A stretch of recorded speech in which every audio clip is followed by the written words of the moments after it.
we were given the opportunity to visit Red Bull Formula One headquarters. And what a visit it was.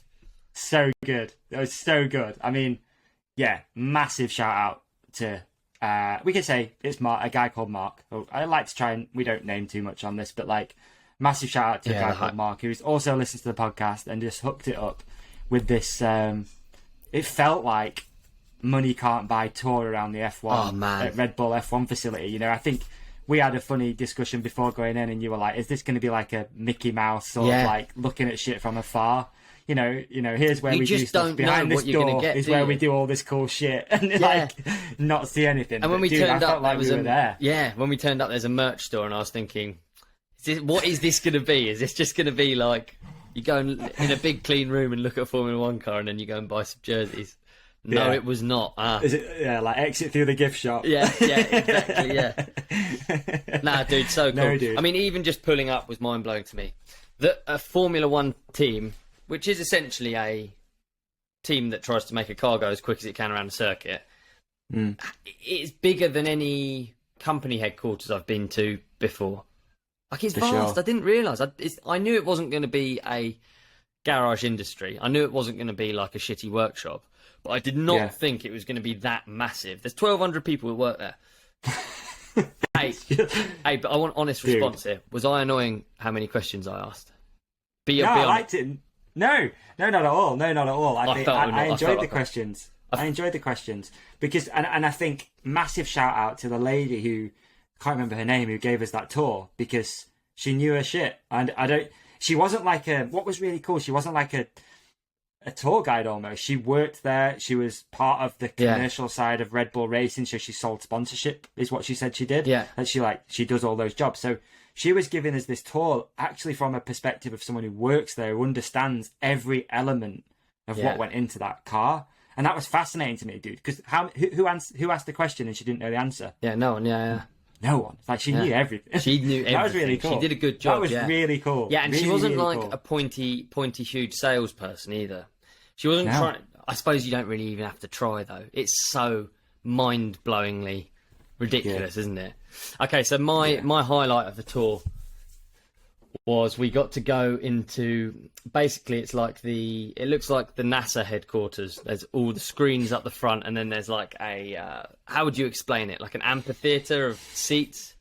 Great description. Amphitheater of seats, yeah. And what was actually, I don't know if you're going to mention this, I believe they said Europe's largest TV screen in front of it was. They had to knock down part of the building to get it in, to get it in. Yeah. Which already is like just insane to me that happened. But anyway, so there's levels of like an amphitheater of people sat looking at one big screen, and they've each got screens in front of them. Yeah, and we've got a photo which I shouldn't have taken. Did you?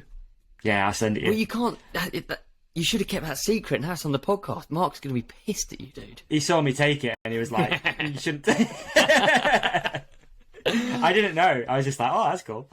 So anyway. we were there during practice as well. I felt like the stars aligned. This was we were really, really lucky to be. I think we were super lucky to be there during practice because we had live radio connection to Verstappen. Well, obviously we couldn't say anything to him, but he could see.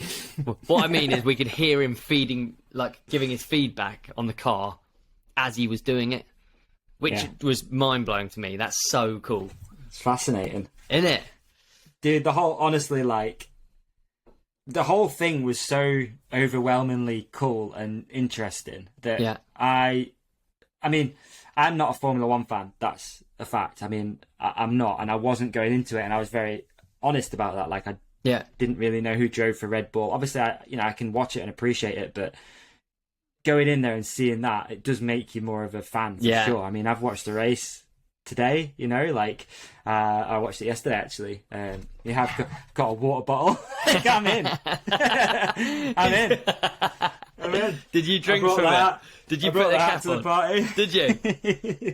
Did you do full works? Good man, good on you. Dude, I built a podium in the garden.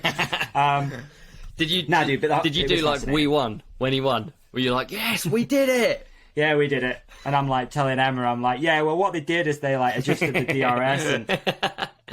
But yeah, we saw everything that we saw how they tested. What was your highlight? Okay, I think we're just going to run through it in my head because it was almost too overwhelming at times because the money that's involved is obviously staggering. Yeah. I think it's going to be a slightly weird one, which is my highlight actually, but I looked at it from a different perspective. I liked the how do you put it? Nothing was missed on that tour. Like everything was branded. Yeah. They didn't miss a single. The only thing genuinely that I saw that wasn't a branded thing was a Hoover. Yeah. Everything else, and that was only one Hoover. And there was only one Hoover. Yeah. But everything was branded to perfection. Like they do not miss anything. There's and no I love dirt that. in there either. No dirt. Yeah, true. No dirt in there at all. I went to the toilet. I used the hand sanitizer thing. It's got a Red Bull Racing logo on it. Of course it has. It's chrome. It's polished. It's beautiful. You almost want to take a photo of it. Like every single thing. I loved how uniformed it is. Yeah. Like everyone wore the same shit. Obviously, you'll have noticed that. Everyone had a blue fleece, blue trousers, red Puma shoes, which is obviously, same as the bottle. Everyone looked like that. Yeah. Everyone was dressed the same. So just the overwhelming attention to detail was something that I found fascinating. Yeah, Door handles, right. Red Bull logo on. Yeah, the whole thing right. was It was just really like crazy, wasn't it? Yeah, really crazy. Yeah. So that was a big highlight for me. And I think also, I mean, obviously you come away with the feeling that money is it's not even a thing. It's not even a consideration. I very much doubt they've ever gone, we can't really There's afford no to do real penny that. pinching, is there? I agree, yeah. No, it's everything's done above and beyond perfect, isn't it? Yeah, and you realise that they're actually just, if there is a problem, an engineering problem, then they can just work it out and do it there, which is bizarre. Yeah. I don't know why I just didn't expect it to be so big, I think. I appreciate a lot of and we work didn't go in goes some of it. No, we didn't go in like the gym. Most of it we didn't, true. really. Most of it, yeah. They were just building a power plant, weren't they? Like Red Bull powertrain to make their own engines, which we saw from a distance, I guess. I don't know. They were building something. Yeah, so they... I loved how...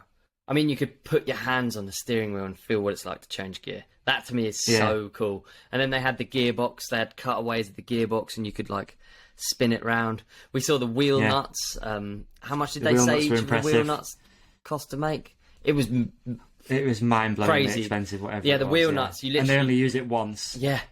You pick up the wheel nut, it feels like a piece of, like... It's like something... It's like a high-quality piece of, like, something that you put on a drain. It's like all cut away and everything, and then they told me... I couldn't even guess it was a wheel nut. That's how crazy the wheel nuts were. Yeah, and I'm not actually that stupid. I try and pay attention, and I couldn't have even guessed it. It's bizarre. And then we went in that... 3D printing. That was thing. cool. Very impressive. Yeah. So 4 machines. Again, this is the thing. 4 machines. So you don't just have one 3D printer. Why would you do that? No, you've got 4, and all of them have got, what did you say, £60,000 worth of resin in it. So already you're at £250,000 in one little box room. Yeah. With no lights on. Like it's just like. It's mind blowing, mate. It's mind blowing. And what I liked about it was, like, on that tour, how she obviously had a lot of inside information. She was talking about how anyone who does go out there from the team takes a bit of hand luggage. So you often wonder, like, how did they get that part there so quickly? It's like, right, if someone's flying out to wherever, they take a piece of the car with them as like a backup. Oh, also what I enjoyed finding out more about was how every garage is uniformed at every racetrack the same, and that there's 5 of those things around the world. So there's 5. What did she say? There was 30 lorries that they had, something like that all travel the world, that are all going to different locations, and that the logistics of it all are just insane. The logistics are fascinating, aren't they? Like how every single workshop garage thing is exactly the same wherever they go, the same size, the same. They even go in and paint the floor the same. Like everything is. And then we went into the practice area where they did the pit stops. Oh, dude, I've just realised this whole segment is just like 2 children telling their mum what they saw at Disneyland. That's literally what it's like, wasn't it? Oh, then I did this and then I did that. It was really, really cool. It was really cool to see. I guess, to be honest, that is the pinnacle of engineering, isn't it? That is if you're talking about just race teams, full stop. Yeah. That is the headquarters of the fastest team in the world, really, isn't it? It shouldn't be surprising that it is that incredible.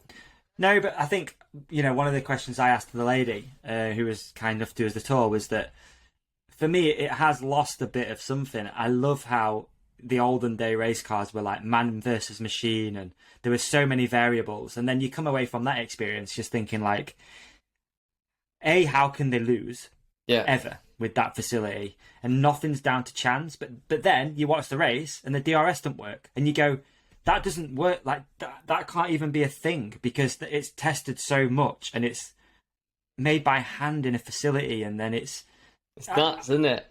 It is. I mean, I know that they're pushing those cars obviously to the absolute limits, but it's still, for me, you come away from that experience like, how do they ever lose? Mate, they can't lose. Imagine the DRS investigation going on right now in that facility. After going there, it makes cool. you realise. Yeah. And knowing that every individual part has got a barcode on it, so they can trace it back to whoever made that part. That's dope. It's tough. Really cool. You'd be shitting yourself, wouldn't you?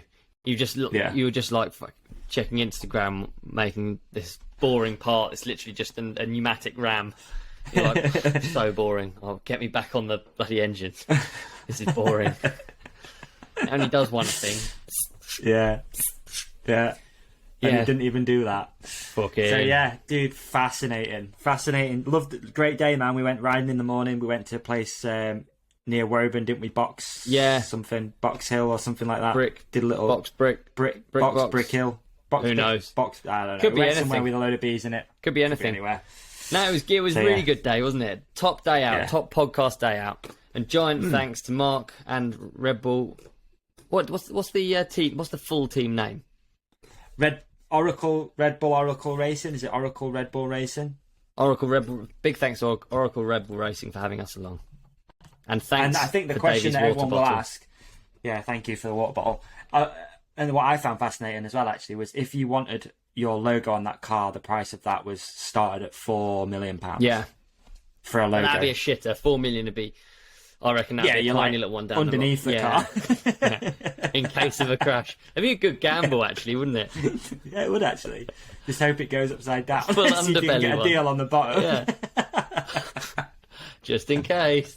The probability's not good, but if it does kick off, you're going to get good. What can it be? It could be an insurance company, couldn't it, underneath? Yeah, that's cool, man. Cars underneath like lacquer. Churchill or something. It's just flipping in slow-mo. Yeah, Churchill Direct.